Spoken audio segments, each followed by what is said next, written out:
И сега дойде време да обявя голямата награда. Бих искал да кажа и специално да отбележа. Тя не е за 80 годишната на академик Христо Недялков, а е за всичко това, което той направил за радиото, за децата, за хоровото пеене. Аз съм бил на много места по света и където съм се срещал с хора, винаги се е намирало някой, който да е пел в детския радиохор. Академик Христо Недялков има много награди. И въпросът не е в наградите. Въпросът е в признанието. Той има най-голямото признание. Признанието, уважението, страхотния респект, който аз съм виждал на децата. Така че позволете му да му благодаря за творчеството му като композитор, като диригент, като един невероятен музикален педагог. Заповядайте.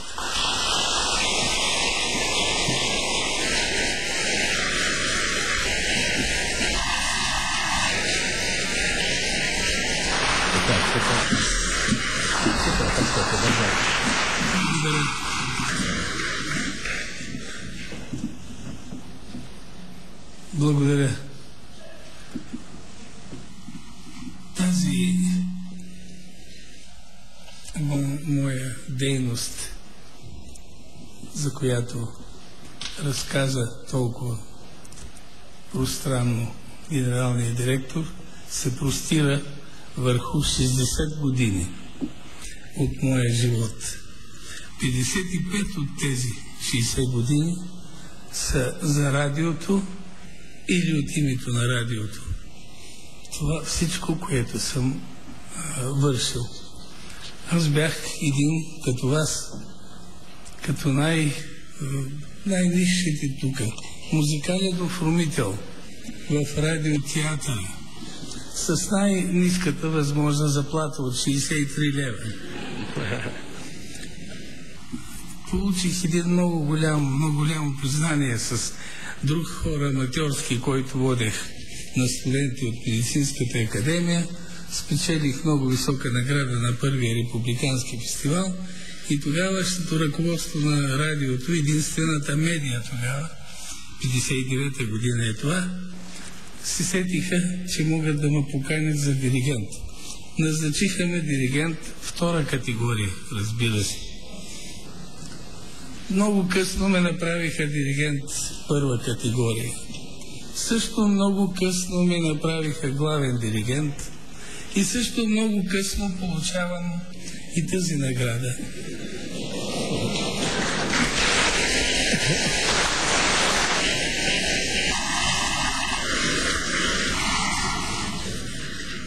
Защото аз получих, както каза господин генералният директор, много награди през живота си.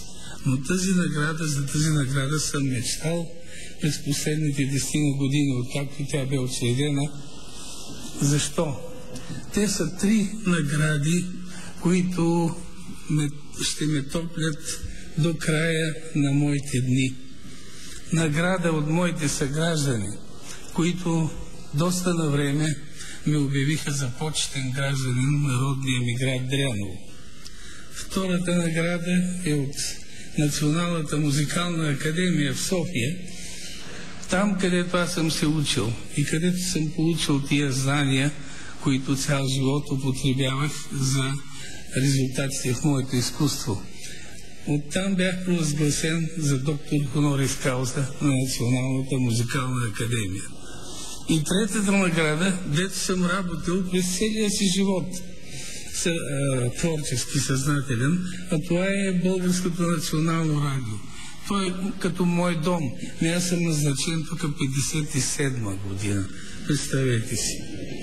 Не сте били родени много от вас тогава.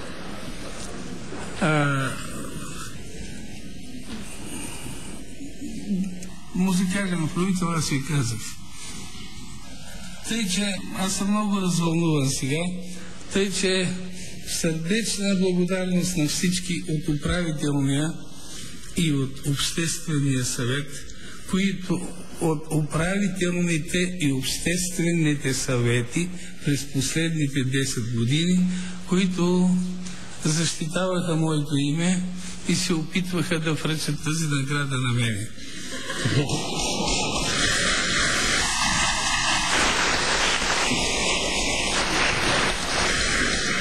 Благодаря и на тези, които смятаха, че е рано за мен и че мога да я получа по-късно, да кажем, посмъртно.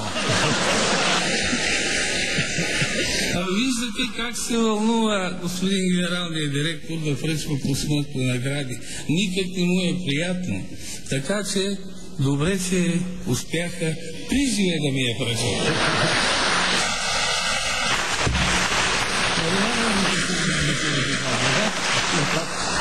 Вижте, добре прозвучаха думите на академика като напътствие към младите. Не губете кораж. Дори на 80 години можете да получите награда и признание.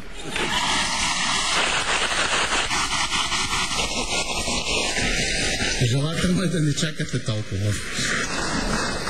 Благодарим на генералния директор на Българското национално радио и на академик Христо Недялков, честител за наградата и от нас.